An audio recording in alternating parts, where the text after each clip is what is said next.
सियासत में हर वक्त इस बात का जिक्र किया जाता है कि आखिर नया विकल्प कब मिलेगा। जब भी वोट डालने की बात होती है तो तमाम लोग एक दूसरे राजनीतिक दलों के ऊपर आरोप लगाते हैं और कहते हैं कि सब एक जैसे। बिहार में विधानसभा चुनाव होना है, उससे पहले जो सियासी उलटफेर है आपने देख लिया। एक नए विकल्प के साथ एक ऐसे शख्सियत बिहार में अपनी पार्टी बनाने जा रहे हैं जो किसी पहचान के मोहताज हैं। भारत सरकार में डीजी पद पर रहकर कई उम्दा काम इन्होंने किया है। पद्म श्री से इन्हें सम्मानित किया गया है। हमारे साथ डॉक्टर जगदीश प्रसाद हैं, स्वागत है सर। और एक नए विकल्प की तरफ आप बिहार में आगे बढ़ रहे हैं, क्या कहेंगे? हम देखिए, बिहार की स्थिति तो आपको मालूम ही है। 32 साल तक 3 पार्टियों ने राज किया, RJD, JDU, Bharatiya Janata party. और आज जो देश की स्थिति है, बिहार को सबसे गरीब देश माना जाता है। बिहार में सबसे ज़्यादा शिक्षित लोग हैं। अगर माइग्रेंट लेवल देखा जाए पूरे देश में तो सबसे ज़्यादा माइग्रेंट लेवल बिहार के ही है। और तो आप समझिए कि माइग्रेंट लेवल के बच्चे जो आज से 32 साल पहले पैदा हुए, 32 साल के अंदर जो बड़े हुए आज आपकी उम्र के हैं, वो भी बेचारे माइग्रेंट लेबर ही बन पाए। क्योंकि यहाँ की शिक्षा पद्धति इतनी ख़राब हो चुकी है कि क्लास 1 से 8 तक जाते जाते 50% बच्चे स्कूल जाना छोड़ देते हैं। और माध्यमिक विद्यालय में जाते जाते 25% और छोड़ देते हैं। और 3% बच्चे ग्रेजुएट करते हैं।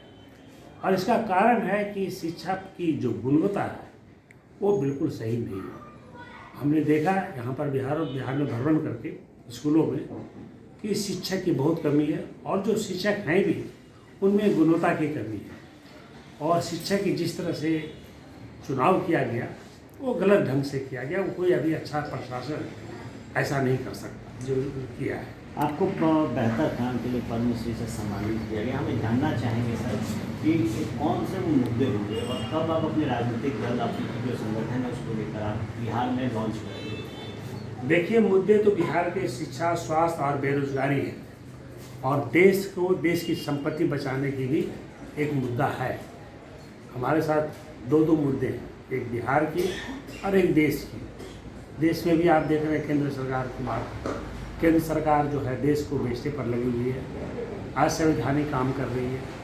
और आपको मालूम होना चाहिए कि हमारे जो राज्य सरकार है वो केंद्र एक एक्ट पास हुआ था 2010 में, एजुकेशन एक्ट। उस एक्ट के अनुसार गरीब बच्चों को जितने भी सेंट स्टीफेंस स्कूल है, सेंट जेवियर है, सारे स्कूल में 25% गरीब बच्चों को पढ़ने का एक्ट प्रावधान है। लेकिन आज तक उसको राज्य सरकार ने लागू नहीं किया। इनको गरीबों से मतलब नहीं है। तो गरीबों से इनको मतलब नहीं है, इनको सियासत से मतलब है। आजकल तो मैं देख रहा हूँ, अब पहले याद होगा कि जेडीयू के लोग मुख्यमंत्री थे, उन्होंने कहा कि भाई हम मर जाएंगे लेकिन बीजेपी ज्वाइन नहीं करेंगे। 2 महीने के अंदर बीजेपी ज्वाइन कर लिया, उनके साथ मंत्री रहे। फिर देखे कि किसी और को मुख्यमंत्री बनने का चांस हो रहा है, जो भी है कारण रहा हो, वो फिर किसी और के साथ जोड़ गए जिसके साथ जंगल राज कहा करते। तो बिहार में सियासतों की लड़ाई चल रही है। और केंद्र में जो लड़ाई है वो भी एक अलग ढंग की लड़ाई है। वो पूरे देश के लिए आज एक मतलब समझिए कि आप चैलेंज है। चैलेंज इसलिए है कि the way they are working, the government of India, the way are working, they have created cultivated the communal and hatred among the people is very bad.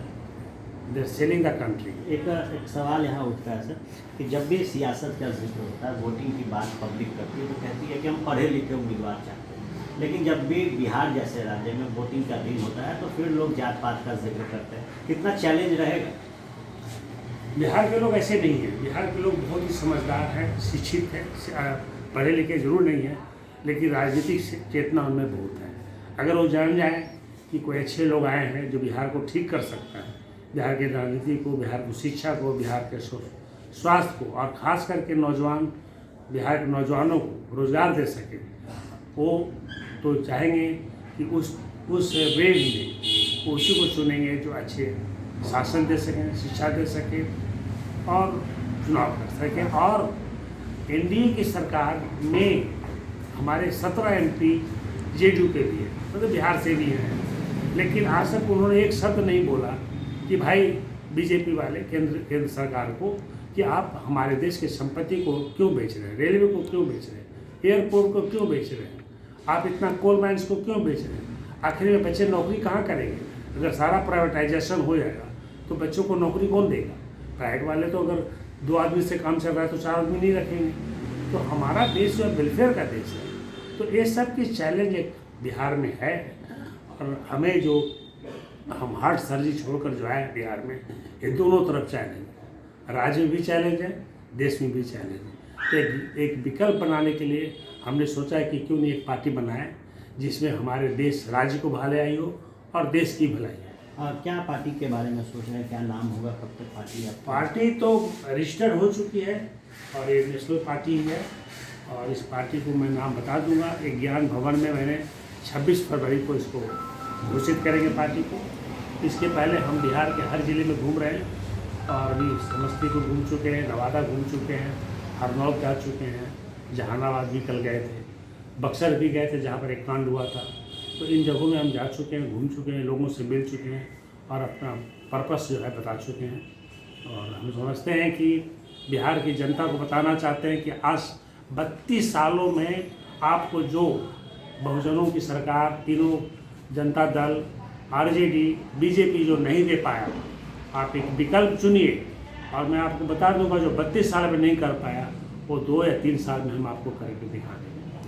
निश्चित तौर पर अगर आपको ज़मीनी हकीकत जाननी है तो सबसे पहले आपको घूमना ज़रूरी है।